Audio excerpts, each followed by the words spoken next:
Ekam Jagadbijamadyam Niriham Nirakaram Onkar Vedyam Yato Jayate Palyate Yena Vishvam Tamisham Bhaje Liyate Yatra Vishvam. Hari Om Tatsat. Hari Om Tatsat. Hari Om Tatsat.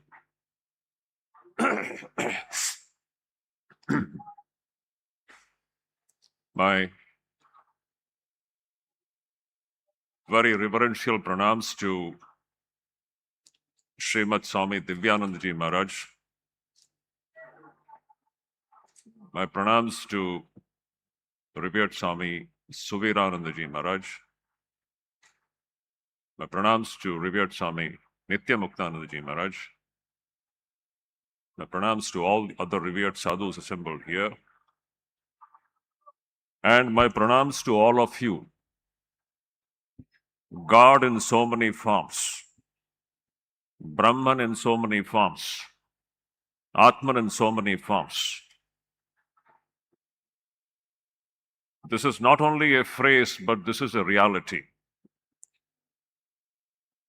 It is really a matter of great honor and good fortune that somebody gets a chance to come to this extremely sacred place of Kashipur, where Sri Ramakrishna had spent his last days, and where some of the very important episodes from his life had taken place.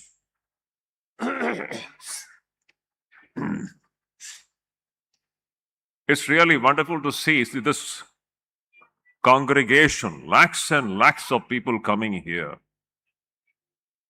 You know, just now what Swami Nityamuktanandaji told, and before that also Swami Divyanandaji also pointed out a very important thing. Krishna, the one who holds that flute in his hand, I'm talking about Bhagavan Krishna. The very term, the word, Sanskrit term Krishna itself is that one who attracts, one who draws everyone to himself. Ramakrishna is that modern center of attraction, attracted by whom lakhs and millions of people are coming and getting into the spiritual path. Anyhow, I don't want to describe the event which took place here on 1st January 1886. That is well known. But I want to focus upon one very important thing which Sri Ramakrishna had told on that day. What did Sri Ramakrishna bless the devotees with? That one sentence, it's very important. My whole presentation of this event will be from the standpoint of Vedanta. On that day, Sri Ramakrishna touched the devotees and blessed them with one sentence. He said, in Bengali, he said, Tumar Chaitanya ho. Let your spiritual consciousness be awakened. What is this awakening of spiritual consciousness? What is this awakening of spiritual awareness? This is the main thing which we have to focus upon. That event which had taken place on 1st January 1886, it is not one event which had taken place in history. It is an event which is waiting to happen in every human being's life. This awakening of spiritual consciousness is something which is waiting to come into everyone's life. So that is not only an exclusive incident, but it is something which can happen and which should happen and which is the goal of your life and my life. This awakening of the Atman consciousness. On that day, this is going to be the main topic of my discussion in the next 20 minutes. So how are we going to awaken this spiritual consciousness? On that day, this happened. to a few devotees through the instrumentality of Sri Ramakrishna.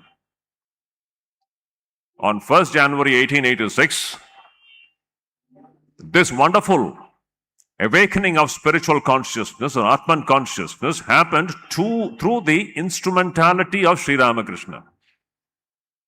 Then is it not going to happen?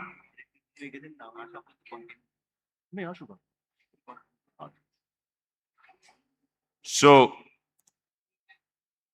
this is not an exclusive incident that happened on that day. This is something which is going to happen and which is waiting to happen in everybody's life, in your life and in my life. This awakening of Atman consciousness and spiritual consciousness. The main topic of my discussion is going to be, how are we going to awaken this spiritual consciousness? Now, you see, on that day, Sri Ramakrishna had become Kalpataru, like the Kalpa Vriksha. This idea of Kalpataru or Kalpa Vriksha is found in our Hindu mythology. We all know that a famous incident, a mythical incident of Samudra Manthan, where the ocean was churned, where there was a tug of war going on between the gods and the demons, and they were churning the ocean, and in and through the churning of the ocean, many things came out. And among the many things which came out, we all know, I'm not going into the detail of that story. Among the many things which came out, things like Kamadhenu, the wish-fulfilling cow, came out. Then Airavata, that white elephant, came out. And also this Kalpataru or Kalpa Vriksha also came out. This is the story of that Samudra Manthan episode in our mythology. So this Kalpataru is the mythical tree, the wish-fulfilling tree. Now the question is, this tree can fulfill all our wishes. Next question is, what actually is this Kalpataru, this Kalpa Vriksha actually symbolizing? Who is the Kalpataru? Who is that entity, or what is that entity which can fulfill your wishes and my wishes? That is the next question. So, we have to come to that one important point. It is Brahman. It is Brahman associated with Maya, which we know as Ishvara. Ishvara is Kalpataru, Ishvara is Kalpa Vriksha. Brahman associated with Maya, which is known as Saguna Brahman.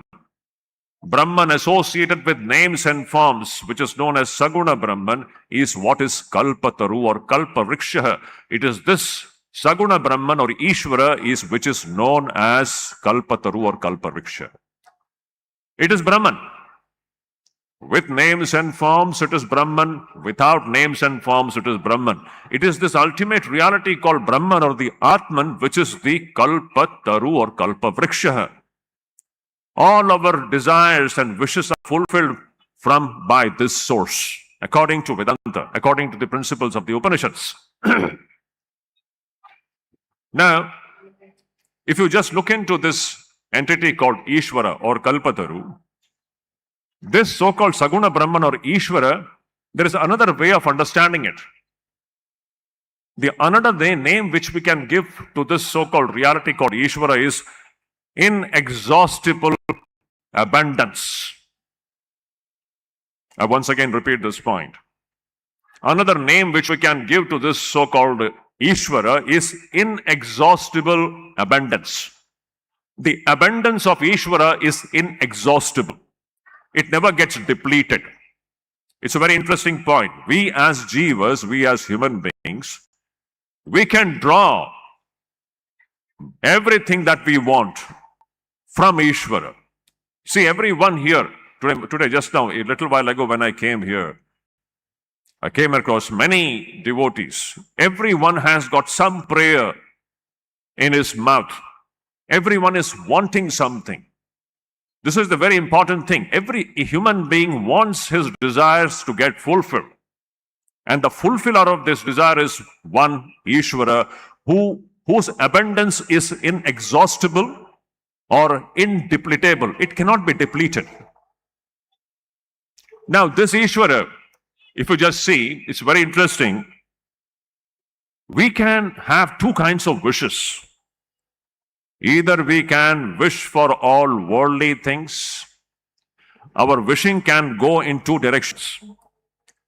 This is very important for all the devotees to understand. Sri Ramakrishna on that day had blessed us that let our Atman consciousness be awakened.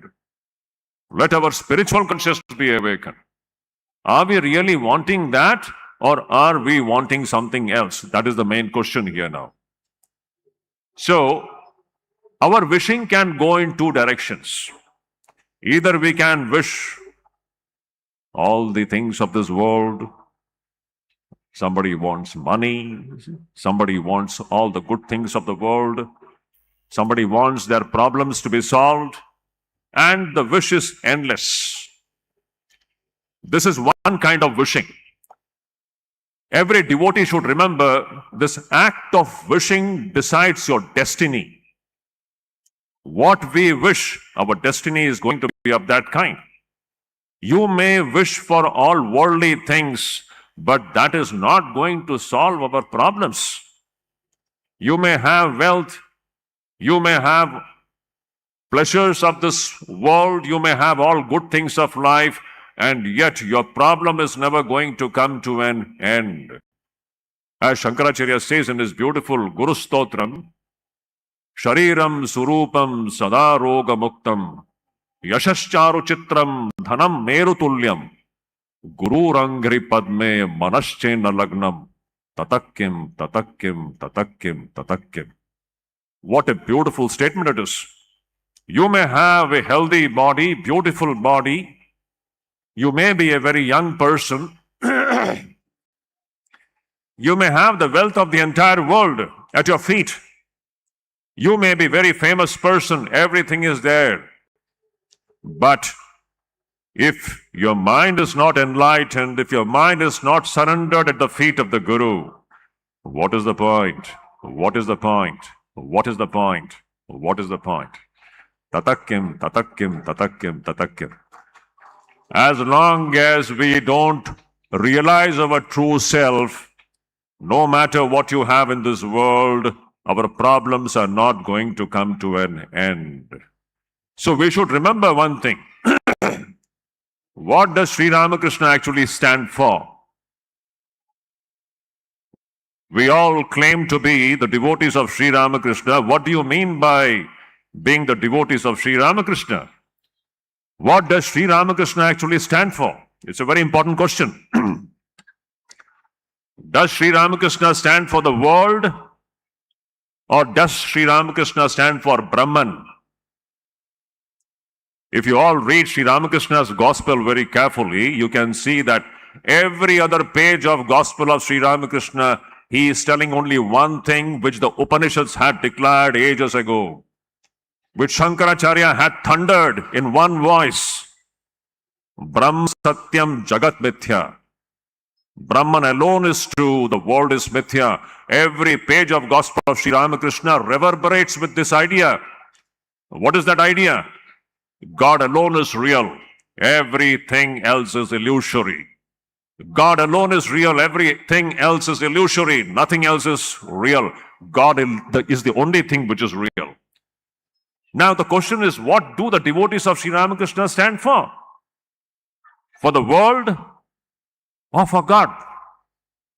What are we going to wish? As I said, our wishing can go in two directions. We are talking about the wish-fulfilling tree.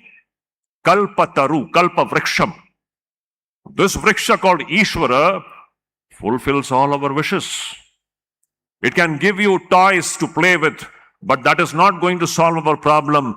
The wheel of birth and death will go on and on and on and on. It is never going to come to an end. Punarapi jananam, punarapi maranam, punarapi janani jatare shayanam. Iha samsare khalu dostare, kripaya pare, pahi murare, bhaja govindam, govindam, bhaja mudhamate, samprapte sannihite marane. Nahi nahi rakshati tunkaran karane.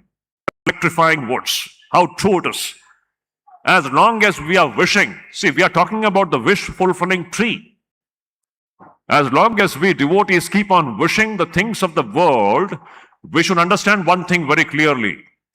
This wheel of punarjanmam, this birth and death, the cycle of birth and death is never going to come to an end. It will never come to an end.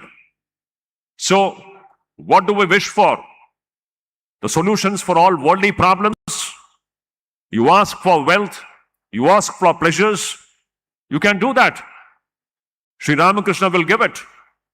But does Sri Ramakrishna really stand for that? That is the one big question. I always say this point, What does Sri Ramakrishna actually stand for? Every evening we sing the Arati in our temples. I'm sorry, I'm having a little bit cold and cough. That's why this interruption is happening. Every evening we sing this Arati in our temples. What are the first three words of this Arati? Khandana Bhava Bandhana. Sri Ramakrishna stands for this and this alone. Bhava Bandhana Khandana. Putting an end to this bondage of worldliness. There is no other meaning to this personality. He stands for God and God alone, Brahman and Brahman alone, nothing else. This awakening of the Brahman consciousness, Atman consciousness, is the very goal of human life. Now the question is, how do we do that? Here comes a very important, let me just, a mantra in the Kathopanishad. Very important thing. Sri Ramakrishna's teachings are all nothing but the echoes of the Upanishads. He is the very Upanishad Murti, Veda Murti. So what is that verse in the Kathopanishad where the Rishi says, he says,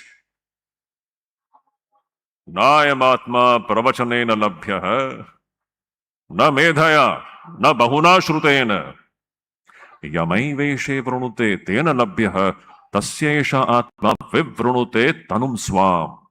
You might have heard, it's a very famous verse. The question is, my question was in the beginning, how is our spiritual consciousness going to be awakened? On 1st January 1886, through the instrumentality of Sri Ramakrishna, a few people's spiritual consciousness was awakened. Is it not going to happen today?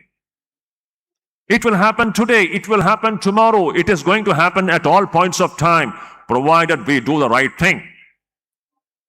It can happen to everybody. The Upanishads have shown us the way long back.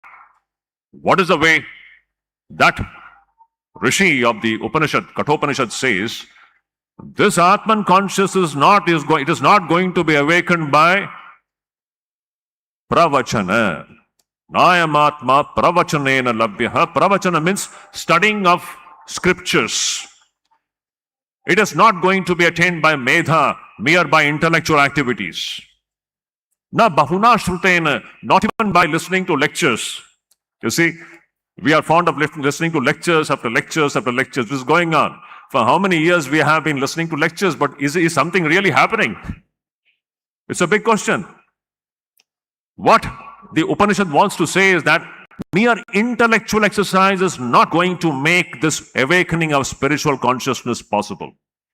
Something else is needed. If this so-called study of the scriptures and listening to pravachanam and all, if it is not backed by one factor, I repeat, I emphasize this one factor. This one factor is extremely important. What is that one factor? Tyaga, Vairagya. Without Tyaga and Vairagya, nothing is going to happen in spiritual life. And this personality about whom we are talking today, he was the very emperor of Tyaga and Vairagya. See, I'm just talking to you from the standpoint of bhaktas. What do you mean by being the bhakta of Sri Ramakrishna?